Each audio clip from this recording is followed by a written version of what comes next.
Okay, let's start with this really striking image from the sources we looked at. Imagine a child, just 5 years old. Her whole world just stops. Polio hits. Her legs, they won't move anymore. Yeah, it sounds like a life sentence, doesn't it? Trapped.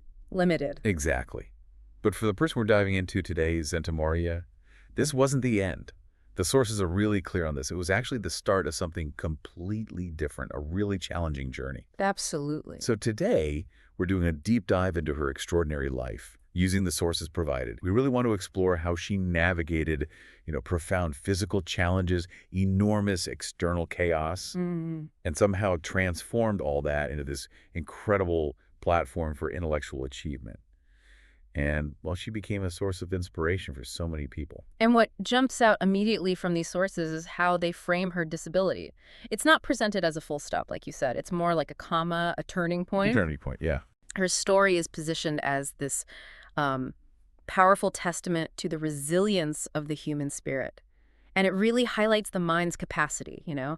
Even when the body faces severe limitations, it makes you ask, right, what does limitation really mean? Okay, so let's unpack that journey. The sources give us the basics.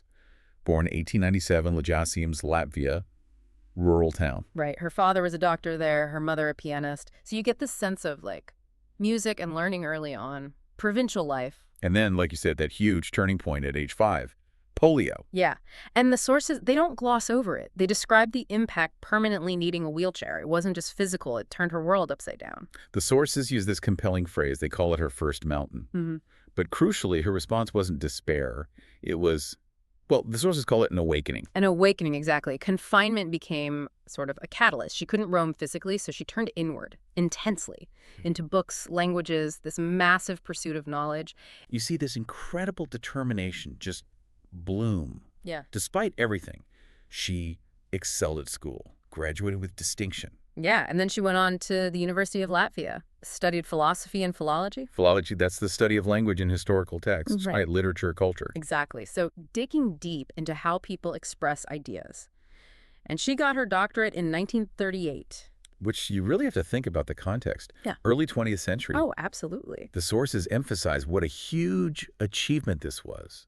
Navigating academia as a woman, and as a woman with a significant disability. The barriers must have been immense, systemic barriers, just incredible determination. It wasn't just about getting degrees. She became a teacher, a lecturer, a researcher. She was already diving into the big questions, according to the sources, poets, philosophers.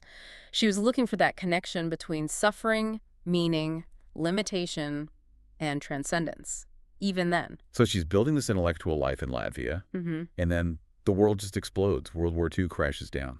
Yeah, chaos. And like so many others, Zenta was forced into exile. The sources trace her flight. It sounds harrowing.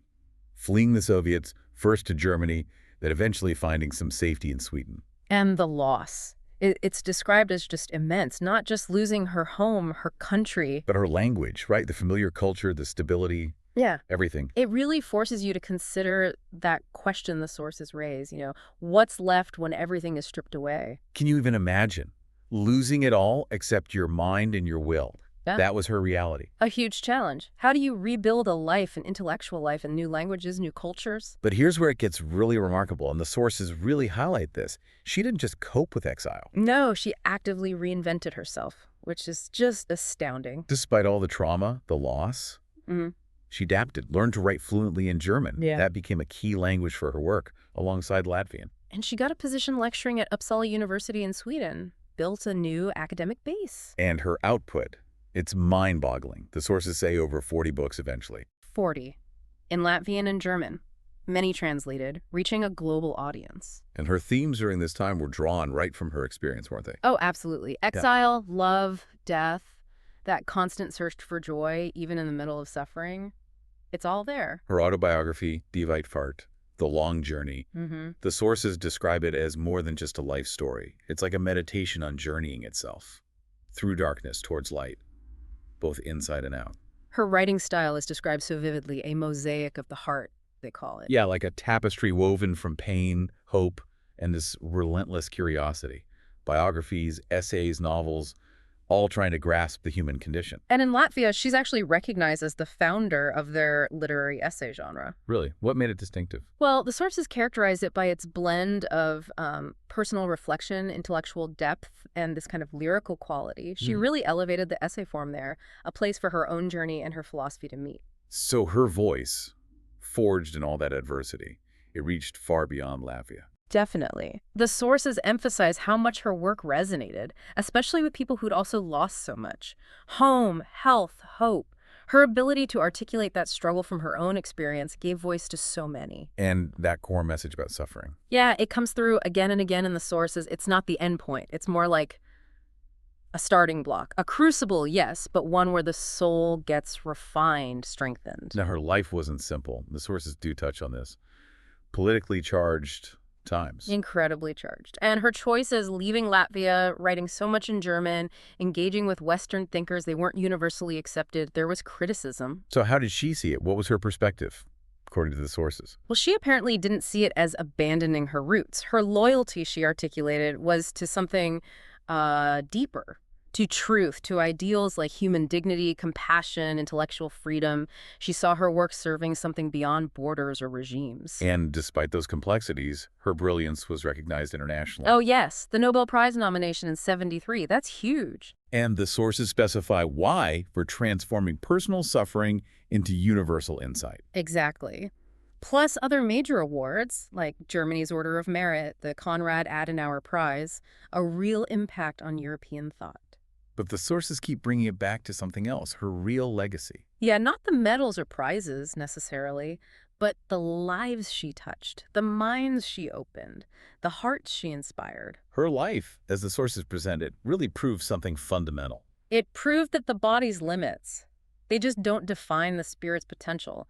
That exile, however painful, can actually be incredibly creative. And that loss can deepen compassion. Right. There's this fantastic quote the sources highlight. With her life, Zenta proved that our abilities are limitless, that obstacles are only a way to improve ourselves, a step up to a better life. That quote, it's the perfect transition, really, because this is where her story reaches out and connects directly to you, the listener.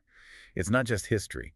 It makes us ask a really vital question right now. It absolutely does. It forces us to look inward and ask, what will you do with your own suffering, your own limitations, losses, exiles, real or metaphorical? Will you let them break you? Or will you find a way, like Zenta did, to use that raw material to build something meaningful, something extraordinary? The way the sources frame it through her life is powerful. Every challenge isn't a dead end. It's life asking you, shrink back or rise up. Yeah, every setback isn't failure. It's an invitation. Discover new strengths, find new paths, new ways to be. It reminds us that the biggest journeys aren't always across continents. No, often they're the ones deep inside the human heart. So maybe let Zenta's story from these sources be a kind of call to action for you. They use that metaphor, iron locks. When you face your own iron locks, whatever they are, physical, emotional, external, remember, they can be broken. And if you feel exiled, remember her example. You can build a home, not just in a place, but right inside your own spirit, through what you do, what you create, what you say. Ask yourself that question her life poses. What story are you going to write, starting now? Right. Will fear define it? Will limitation write the final chapter? Or will you choose, like she did, to turn wounds into wisdom? Loss into love.